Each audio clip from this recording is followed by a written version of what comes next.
டேய் எப்படி அண்ணே? டேய் நான் என்ன கம்சனாடா கேட்க போறேன்? அது இல்ல.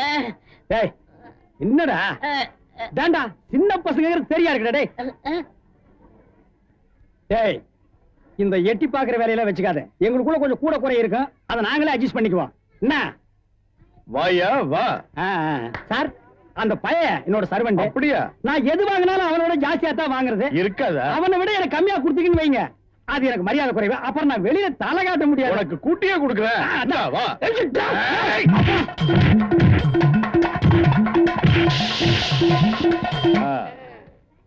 அப்ப போயிட்டு வாங்க. வாடி போலாம்.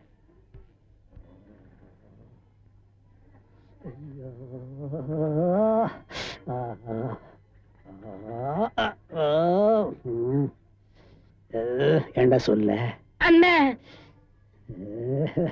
அண்ணே அப்ப இருந்து நொன்னே நொன்னேங்கிறியே, அதுக்கு மேல ஏண்டா சொல்ல மாட்டேங்கிற? அண்ணே அண்ணேன்னு சொல்ல வருது, அடி வாங்குறது சொல்லவே வரலண்ணே. நீ சொல்ல வந்தாலும் சொல்ல மாட்டியே, நானும் வாங்கட்டுமேன்னு உன் முடிவு. அவன் மனுஷனாடா, உள்டவுசர் மாதிரி மேல வந்து ஏறிட்டானேடா. என்னண்ணே வாங்கியாச்சா? ரெண்டு பேரும் தனித்தனியா வாங்கிருப்பீங்களா? டேய் வாங்கிட்டு பேசாம இருக்கீங்க.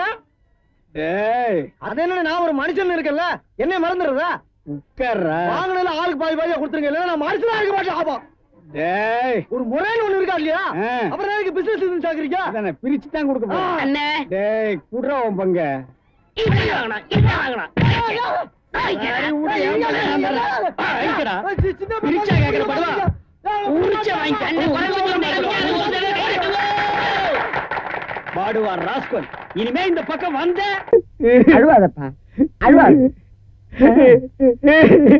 ஐயோ என்ன கொண்டு வந்து இந்த கும்பல்ல போட்டாங்களே. நான் யாரு, இவங்க யாரு? புலிய பார்த்து பூரா சூடு போட்ட கதையா ஆகி போயிடுச்சு. ஏன் அழுகுற?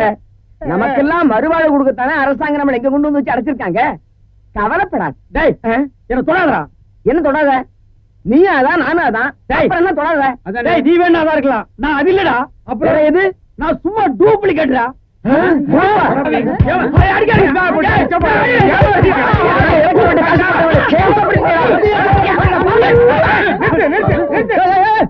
சண்டாளிக்கிறான். ஐயாட்ட நான் சொல்லி ஜாமீன் எடுக்க சொல்லியிருக்கேன். இனிமேலாவது புத்திசாலித்தனமா நடந்துக்குங்க. ஓஹோ, வெளியில எல்லாம் பிச்சை எடுக்கிறீங்க, இங்க வந்து ஜாமீன் எடுக்கிறீங்களா? என்ன இருந்தாலும் நம்ம ஒண்ணுக்குள்ள ஒண்ணு இல்லையா? தெரியுதுடா தெரியுது, ரொம்ப காட்டாத. பிச்சை போட்டவன வெளியே நிக்கிறான், உருவிக்கு போறான்.